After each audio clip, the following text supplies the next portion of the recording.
Why I misguide to so many people through our statement unnecessarily? मगर ऐसा नहीं होता है, उनकी सोच भी ऐसी नहीं होती। वो तो कहते हैं कैसे भी करके हम जो भी कुछ हमने पाया है वो भी आपको बताते हैं, और आप भी उस प्रकार से आगे जाके वही अनुभव कर सकते हैं। एक आपको एक डेस्टिनेशन बताया उन्होंने, क्या बताया कि आप भी अनुभव कर सकते हैं। ये किसी की मोनोपोली नहीं है कि वो कर सकते हैं वो हम नहीं कर सकते हैं, मगर उसी रास्ते पर हमको आगे चलना पड़ेगा वो अनुभव करने के लिए। तो ऐसा सबका जीवन है। The each and every person they have a own life experience, right और रॉन्ग। आपका जो अनुभव है ये उनका अनुभव नहीं है, उनका अनुभव है वो आपका अनुभव नहीं है। आप कहेंगे नहीं मेरे को अनुभव है वो सही है, आपका गलत है, ऐसा कैसे बोल सकते हैं? उनका अनुभव अलग है, सिचुएशन अलग है, आपका अनुभव अलग है, सिचुएशन अलग है। यानी हम हर व्यक्ति हर प्रकार के अनुभव से पास होते हैं, और सभी का जो संजोग है सबका अलग अलग है। इसी प्रकार से अनुभव भी क्या है, अलग अलग है। तो हमको तो हम अपने जीवन में आगे कैसे बढ़ सकते हैं थ्रू आवर विजन, ये जानना बहुत ज़रूरी है। अभी ये वर्ल्ड की हिस्ट्री जानने से हमको कोई बेनिफिट नहीं होगा, मगर हाँ हमारी शंका का समाधान होगा। मगर आज पुरुषार्थ के लिए ये इतना इम्पोर्टेंट नहीं है। अगर आप देवलोक को मानो या ना मानो वो इम्पोर्टेंट नहीं है, हम अपनी अज्ञानता को कैसे दूर करें वो। तो हर बात को यूनिवर्सल ट्रूथ के फॉर्म में जानो, नॉट रिलीजियस के फॉर्म में। धर्म में हर बातें लिखी है वो श्रद्धा के फॉर्म में लिखी है, और इसीलिए सब में क्या है, डिफरेंसेस है। जब साइंस की बात होती है तो उसमें डिफरेंसेस, उसमें आपका रिलीजन कौन सा है ये बात ही नहीं आती है, आपके गुरु कौन सा है या तो आपका रिचुअल्स क्या है, ये सब्जेक्ट ही नहीं है साइंस में। क्योंकि शरीर करता है, कौन करता है? They believe in a god, they follow the rituals, they believe in a gurus, everything done by the body, and body is totally mechanical part from birth to death. Our whole life is totally pre-decided, including every breath too, right or wrong? तो फिर उसमें science में ये आता ही नहीं, mechanical part आता ही नहीं है। साइंस में यूनिवर्सल ट्रूथ आता है, ये तो सफरिंग पार्ट है। उनके पास कोई स्वतंत्रता नहीं है, और वही तो समझना है। और जितने भी एनलाइटन पर्सन हो गए इन पास्ट, और जितने भी इन फ्यूचर होंगे, या तो जो भी आज वर्तमान में होंगे एनलाइटन पर्सन, उनकी जो प्रेजेंटेशन है वो यूनिवर्सल ट्रूथ के ऊपर ही होती है।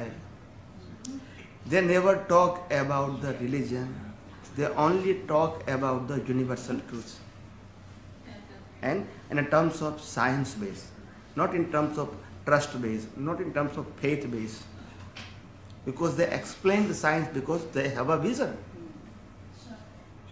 They never talk about किताब में क्या लिखा है, उसमें क्या लिखा है, वो बात ऐसी नहीं करेंगे, और it's not required to।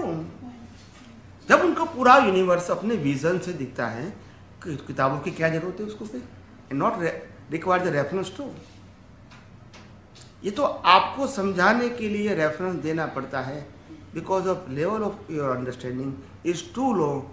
तो इसीलिए आपको एग्जाम्पल ऐसा देते हैं ताकि आप इसको समझ पाओ। मैं राम का या कृष्ण का या महावीर का एग्जाम्पल इसलिए देता हूँ because you know the history. अगर मैं कोई अननोन पर्सन की बात करूँगा तो you don't know about the history, so they create the puzzle. तो इसीलिए मैं एग्जाम्पल देता हूँ आपको ये साइंस को नॉर्मल फॉर्म में समझाने के लिए, मगर साइंस तो साइंस है। और जो हम अपने पैर का अंगूठा माथे पे लगाते हैं उस टाइम, उसका मतलब भी बताएंगे? उसका मतलब ये है कि आप खुद ही अपनी शक्ति को स्वीकार करते हैं। You are not dependent, we are independent now in terms of soul, in terms of power. You believe that I have an infinite power. Then why I go to the other place? When I go to Why I go to the temple? For power. You go for the temple, it's okay, it's a ritual. There is no question. But when you know that ultimate and universal truth power is inside me, तभी तो आप ये करते हैं, because you know that हमारा जो आत्मा है, they have a infinite power. अगर ये नहीं मानते हैं तो आपको किसी के पास जाना पड़ता है, मूर्ति के पास जाना पड़ता है, फोटो के पास जाना पड़ता है, कहीं भी जाना पड़ता है, because you don't know the fact. जब आप सही नहीं जानते हैं तो आपको घूमना ही पड़ेगा. एवरीवन दे हो.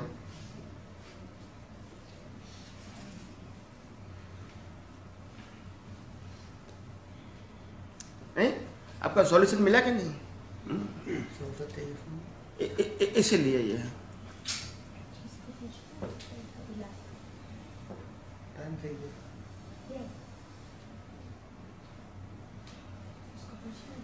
आपको प्रश्न करना है कोई?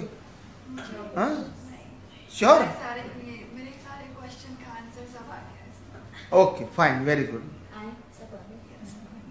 देखो, सभी प्रश्नों का उत्तर बिना पूछे मिल गया है. ये भी एक प्रकार का आश्चर्य है ना. किताबें पढ़ के जो नहीं मिलता है वो बिना पूछे मिल जाते हैं. आप इसको सफरिंग दोगे कि ब्लेसिंग दोगे? नथिंग. जब उनके पास सोच है बात को समझने की तो आंसर है वहाँ. जब नहीं सोच है, जैसे उनको समझ में आ गया, कई व्यक्ति ऐसे भी होगी जो समझ में नहीं आता है बैठने के बाद भी, तो क्या कहेंगे इसको? सफरिंग कहेंगे. दोनों का अपना अपना लेवल ऑफ अंडरस्टैंडिंग है. खुला नहीं आवरण है तो इसलिए नहीं जाता. इसको सफरिंग नहीं बोला जाता है, पर ये खुलेगा, समय पे खुलेगा.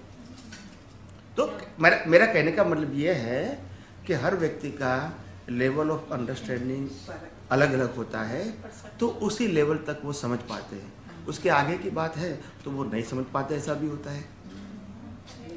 हर व्यक्ति का लेवल होता है, मगर हमारा जो प्रेजेंटेशन है वो इतना सरल होता है, टू इजी टू अंडरस्टैंड.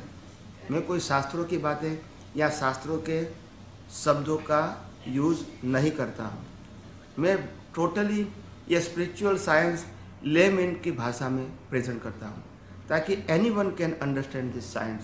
अगर मैं बहुत बड़ी बड़ी बातें करूँगा और शास्त्रों का जो वर्ड्स हैं इसका यूज़ करूँगा तो it is very difficult to understand you. अलंकारिक भाषा बोलते हैं, क्या बोलते हैं इसको? अलंकारिक, शास्त्रों की भाषा में. और आम लोग इसको क्या कहेंगे? Ornamental language, decorative language. तो हम इसको इस्तेमाल नहीं करते हैं. In a very simple language so anyone can understand. और हमारे एग्जाम्पल भी इतने सरल होते हैं जो कोई भी व्यक्ति आसानी से उसको समझ सके. Example is most important. बिना एग्जाम्पल आप साइंस को नहीं समझ सकते हैं.